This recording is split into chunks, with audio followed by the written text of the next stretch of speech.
Good morning students. कल हमने 3.1 के अंदर से दो क्वेश्चन जिससे अपन डिग्री को रेडियन में और रेडियन को डिग्री में कैसे बदलते हैं इसको सीखा। आज हम चाप, त्रिज्या और कोण, आर्क, रेडियस और एंगल में रिलेशन क्या होता है उस पर बेस्ड क्वेश्चंस को डिस्कस करेंगे। आप जानते हैं कि L equals to r theta के रूप में अपन एक सूत्र पहचानते हैं, यानी चाप की त्रिज्या बराबर, ये चाप की लंबाई बराबर त्रिज्या गुना कोण के रूप में हमारा सूत्र होता है।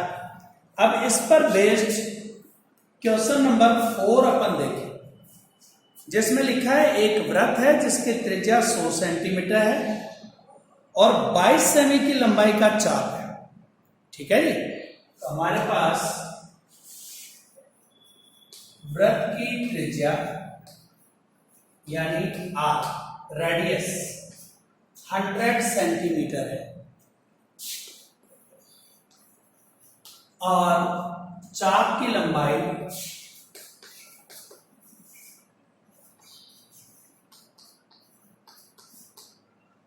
L 22 सेंटीमीटर है। तो हमसे पूछा गया है कि ये चाप केंद्र पर कितना कोण बनाएगा और कोण पूछा है डिग्री में। तो ये जो रिलेशन है, ये जो संबंध है, वो तो हमें देगा रेडियन में, यानी किस में जवाब देगा अपने को? रेडियन में देगा। और अपने को निकालना किस में है? तो आइए कैसे बदलते हैं सीखते हैं। हमारे पास R और L है, थीटा निकालना है। तो केंद्र पर बना कोण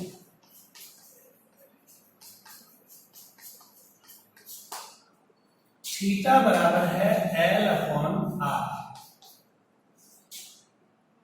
चाप की लंबाई 22, त्रिज्या 100।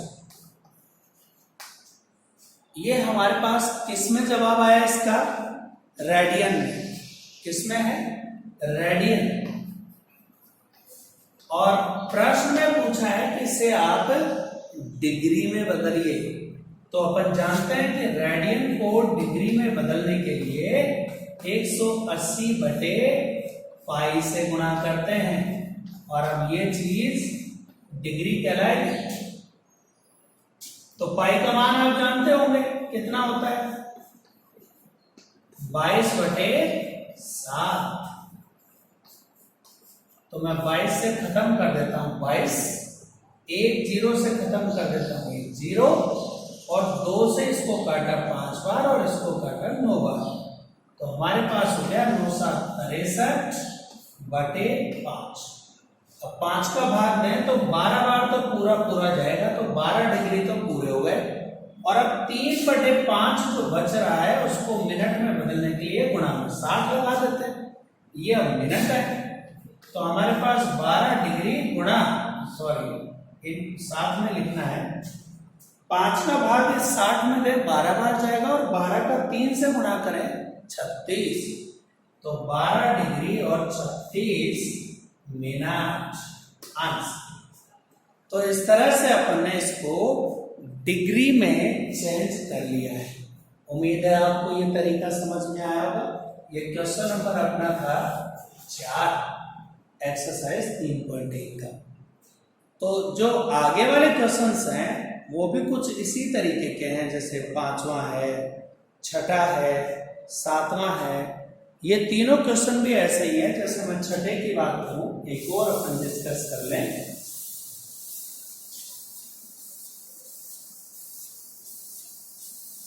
तो 6ठे क्वेश्चन में दे रखे हैं दो वृत्तों की समान लंबाई वाले चाप।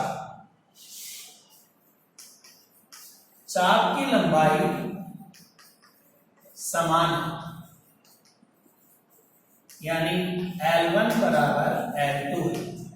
दो वृत्त हैं तो दोनों वृत्त के अलग अलग चाप होंगे, तो दोनों के चाप की लंबाई क्या दे रखी है? समान। अब ये जो निकलता है वो R1 थीटा 1 से निकलता है और ये R2 थीटा 2 से निकलता है। अब मैं R2 का भाग तो इधर दे दूं तो R1 अपॉन R2 दिखेगा और θ1 का भाग उधर दे दूं तो θ2 अपॉन θ1 दिखेगा। अब प्रश्न में दे रखे हैं जो कोण बना रखे हैं वो 60 और 75 के हैं, यानी θ2 का मान तो 75 है और θ1 का मान 60, और आप इन्हें 15 से काट सकते हैं, तो ये 15 5 75 और 15 चौक 60, तो त्रिज्याओं के बीच का अनुपात क्या आया? 5:4। ये हो गया इसका आंसर। तो उम्मीद है ये चीज आपको समझ में आई होगी कि किस तरह से तुलनात्मक अध्ययन से दोनों वृत्तों की त्रिज्याओं का अनुपात निकाला जा सकता है, चाहे हमें उनके चाप की लंबाई पता हो या ना। तो ये था अपना 6वां सवाल, 6th क्वेश्चन का।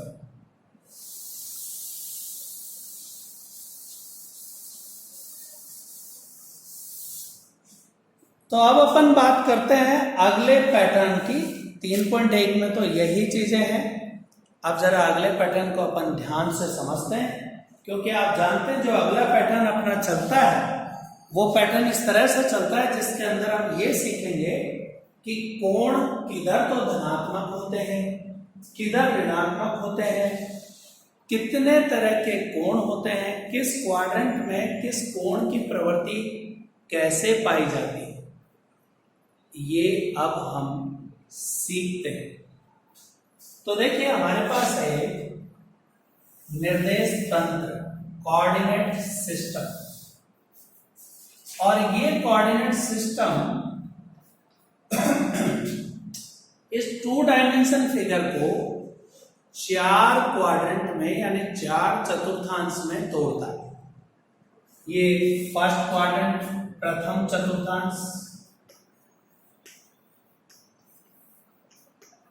ये द्वितीय चतुर्थांश,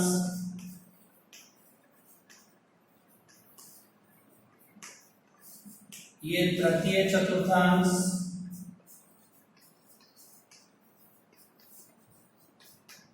और ये चतुर्थ चतुर्थांश।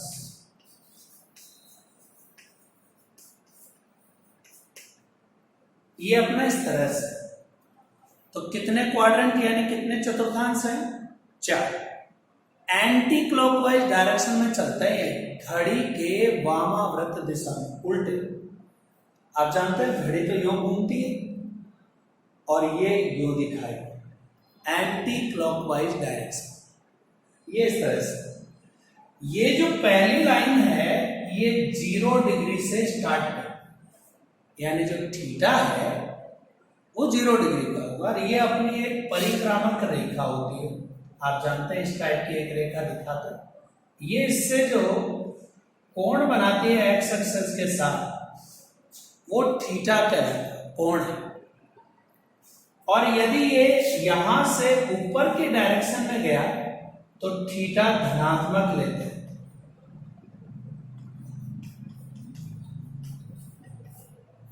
पॉजिटिव ऊपर की डायरेक्शन। लेकिन यही परिक्रामक रेखा यदि नीचे आए इस तरह से और थीटा इधर बने तो थीटा ऋणात्मक लिया जाए, नेगेटिव, यहां पॉजिटिव। यानी आप यदि एंटी क्लॉकवाइज डायरेक्शन में जा रहे हो तो कोण पॉजिटिव बनते हैं, एंगल धनात्मक। और यदि क्लॉकवाइज डायरेक्शन में मूव करते हो, जिधर घड़ी घूमती है उधर मूव करते हो तो एंगल नेगेटिव बनते हैं, कोण ऋणात्मक होते हैं। अब बात करें यहां से यहां तक, ये 90 डिग्री की लाइन है, यहां मूल बिंदु है, इसके ठीक ये लंबवत है रेखा, तो यहां कितने का कोण बनेगा? 90 का। और इस लाइन पर आओगे तो ये पूरा 180 डिग्री का बना देगा, यानी यहां से स्टार्ट करके यहां आ गया 180, फिर उसमें ये 90 जुड़ जाए तो ये 270 डिग्री का कोण बनेगा। और ये फिर आकर यदि आप यहां पहुंच गए तो 360, यानी यो मूव करते हुए पूरा राउंड लगाकर यदि आप यहीं पर आ गए हो जहां से शुरू किया था तो वो पूरा कोण 360 का हो जाता है, पूरा एक चक्कर लगाने का। अब 360 का बनने के बाद आगे भी कोण बढ़ सकते हैं, जैसे आप कहें 360 में 90 फिर जुड़ जाए 450, फिर ये 90 और जुड़ जाए 540, ऐसे चलते जाएंगे। तो वापस यहाँ आओगे तो 720 यानी 4 पाई। एक राउंड का मतलब है 2 पाई, 360 डिग्री यानी रेडियन में होगा 2 पाई। तो ये पूरा एक राउंड 2 पाई के बराबर होता है, 360 डिग्री। अब जैसे इस पहले क्वाड्रेंट की बात करते हैं तो इसके अंदर ऑल आर पॉजिटिव। ट्रिग्नोमेट्री के 6 फंक्शन होते हैं, साइन, कॉस, टेन, कॉट, सेक, कॉसेक। 6 के 6 के 6 फंक्शन इसके अंदर धनात्मक मान दर्शाएंगे। 10th क्लास याद करो, sine 90 minus theta, cos 90 minus theta, tan 90 minus theta आपने पढ़े होंगे, वो सब प्लस में चेंज होते हैं।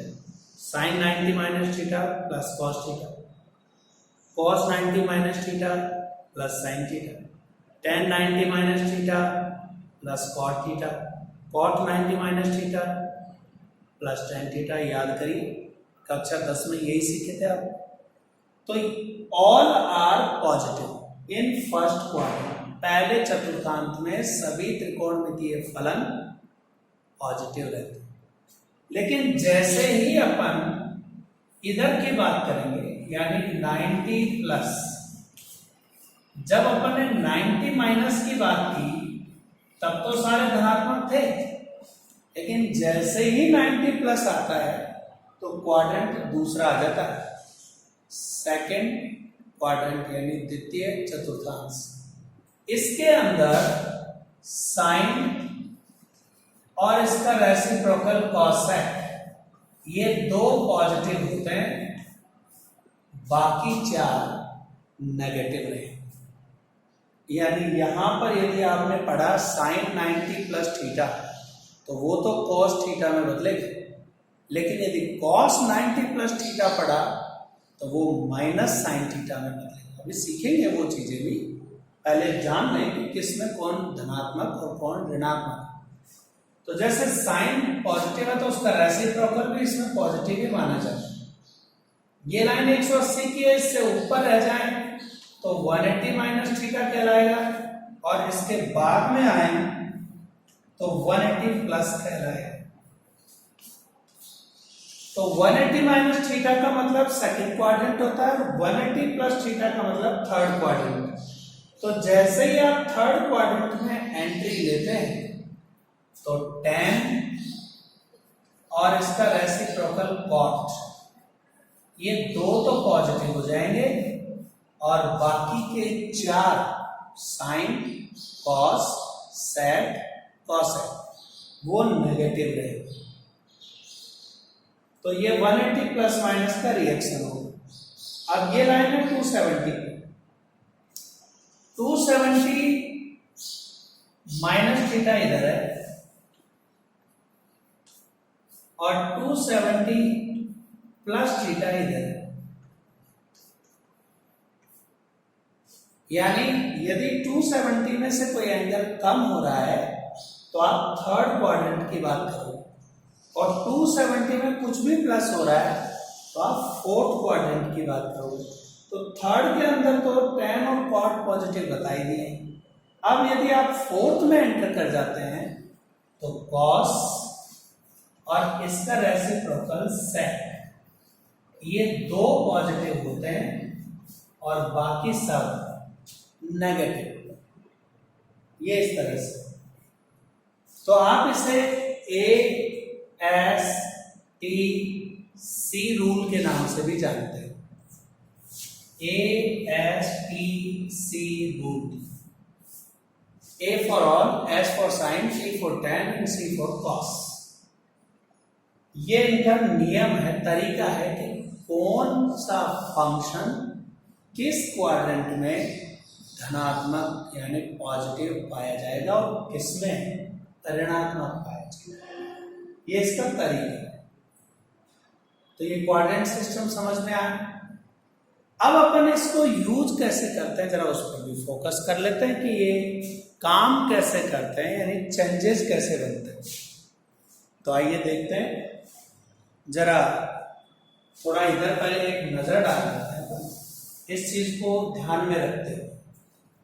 पहले मैं 90 माइनस थीटा इसकी बात करता हूं जो आपने क्लास 10th में भी सीखा था, और वो क्या सीखा था वो दिखाते हैं। यहां पर अपने पास साइन 90 माइनस थीटा आ जाए तो अपन इसे कॉस थीटा में बदलते थे, याद होगा। कॉस 90 माइनस थीटा आ जाए तो हम इसे साइन थीटा में बदलते थे, और tan 90 माइनस थीटा आ जाए तो हम इसे cot थीटा में चेंज करते। ठीक है, ऐसे ही cot आ जाता तो हम इसे tan में बदल देंगे। sec आ जाएगा तो हम इसे cosec में चेंज करेंगे, और यदि cosec आएगा तो हम इसे sec में बदलेंगे। ये हम 10th क्लास में सीख चुके हैं। तो इससे एक चीज और हमें सीखने को मिली कि यदि हमारे पास 90 प्लस माइनस है या 270 प्लस माइनस आएंगे कोण, तो हम उन्हें साइन को कॉस में, कॉस को साइन में इंटरचेंज करते हैं, tan को cot में, cot को tan में इंटरचेंज करते हैं, sec को cosec में और cosec को sec में। तो 90 प्लस माइनस और 270 प्लस माइनस पर ये इंटरचेंज होंगे, जबकि 180 प्लस माइनस और 360 प्लस माइनस पर ये इंटरचेंज नहीं होते। यानी जो जैसा है, जिस तरह का फंक्शन है, उसको उसी फंक्शन में अपन रखते हैं। अब जैसे यहां पर ये तो 10th क्लास का था, अब मान लीजिए कि 90 प्लस थीटा वाला केस आ गया, यानी सेकेंड क्वाड्रेंट, 90 प्लस थीटा द्वितीय चतुर्थांश। तो आपने देखा कि यहाँ साइन और कॉसेक तो रहेंगे प्लस के और बाकी सब रहेंगे माइनस। तो साइन प्लस में चेंज हुआ, लेकिन कॉस माइनस में चेंज होगा, tan माइनस में चेंज होगा, cot माइनस में चेंज होगा, sec माइनस में चेंज होगा, लेकिन cosec प्लस का ही रहेगा। यानी साइन और cosec तो प्लस में चेंज होंगे, लेकिन बाकी के 4 माइनस में चले जाएंगे। ये द्वितीय चतुर्थांश की वजह से होगा, यानी 90 प्लस थीटा की वजह से। तो इस तरह से अपन ये 90 प्लस थीटा और 90 माइनस थीटा दोनों के परिवर्तन को देखा। हमने देखा कि चूंकि 90 प्लस माइनस था, तो 90 प्लस माइनस होने की वजह से ये त्रिकोणमितीय फलन एक दूसरे में इंटरचेंज हुए। साइन बदला कॉस में तो कॉस साइन में, यानी ये दो आपस में इंटरचेंज है, ये दो आपस में इंटरचेंज है, और ये दो आपस में। sec cosec में तो cosec sec में बदलता है, tan cot में तो cot tan में बदलता है, sin cos में तो cos sin में बदलता है। ये फिक्स है। ऐसे ही 270 प्लस माइनस पर भी ये इन्हीं तरह चेंज होंगे, बस केवल चिन्ह का ही अंतर आएगा। जो जिस क्वाड्रेंट में प्लस का उसको वहां प्लस का बदलना है, जो जिसमें माइनस होता है उसको माइनस का चेंज करना है। बाकी के अब अपन और जो पार्ट है 180 प्लस माइनस, 360 प्लस माइनस या 270 प्लस माइनस को अपने अगले वीडियो में देखेंगे। Thank you.